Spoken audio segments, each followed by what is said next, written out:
রংধনু ৭ রঙে সেজেছে বিস্তীর্ণ মাঠ। এজন্য ক্যানভাসে আঁকা অপরূপ বর্ণিল দৃশ্য।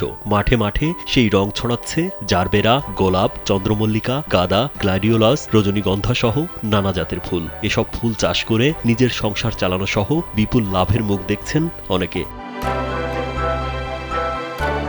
প্রতিবারের মতো এবারও পহেলা ফাল্গুন, বিশ্ব ভালোবাসা দিবস ও আন্তর্জাতিক মাতৃভাষা দিবসে ফুলের বাজার ধরতে ব্যস্ত সময় পার করছেন চাষিরা। সামনের এই ৩ দিবসকে ঘিরে আশায় বুক বেঁধে আছেন তারা। তাই ভালো ফলন পেতে শেষ সময়ে ফুল বাগানে চলছে পরিচর্যা। করা হচ্ছে আগাছা দমন, সেচ, সার ও কীটনাশক প্রয়োগ। ফুলের বাজার ধরার জন্য আমরা খুব পর্যাপ্ত করছি, খুব করছি, যত্ন সহকারে করছি। আমরা দাম পাবো বলে শুনকি বাজার আসছে, ভালো দাম পাবো। আমাদের ফুলগুলো ভালো করার জন্যে আমরা নিড়ানো কুড়ানো সার এবং কীটনাশক ব্যবহার করছি, যাতে আমাদের ফুলটা মানসম্মত হয়। আর মানসম্মত হলে আমাদের বাজারজাতটাও ভালো হবে।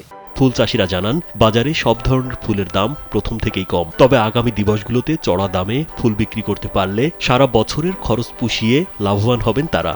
ফুলের যে বাজার, এই বাজার থাকলে খুব আমরা বিপদের মধ্যে পড়ে যাবো। আজ যদি 21শে ফেব্রুয়ারি আসছে, যদি বাজার যদি এর সাথে ভালো হয় তাহলে তো আমরা বাঁচলাম, আর না হলে আমরা বিরাট বিপদের মধ্যে। 14 ফেব্রুয়ারি, পহেলা ফাল্গুন, 21শে ফেব্রুয়ারি, এতে আমরা আশা করছি ফুলের দাম ভালো হবে।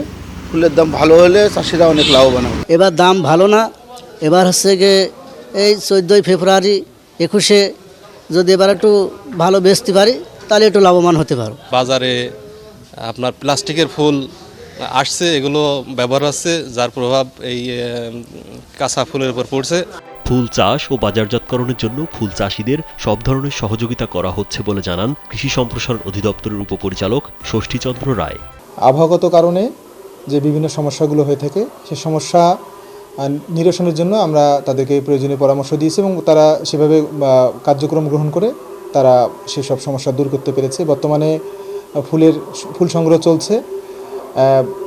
বাজার মূল্য কম বলবো না আমরা, যেহেতু সামনে কয়েকটি দিবস রয়েছে, এই দিবসকে লক্ষ্য করে আমরা আশা করছি বাজার মূল্য চাষিগণ পাবেন এবং ফুল চাষের জন্য যে কারিগরি যে পরামর্শ যেটা থাকে, ফুল সংগ্রহ এবং সংগ্রহ পরবর্তী যে ব্যবস্থাপনা, সে বিষয়ে আমরা তাদেরকে কারিগরি পরামর্শ দিচ্ছি।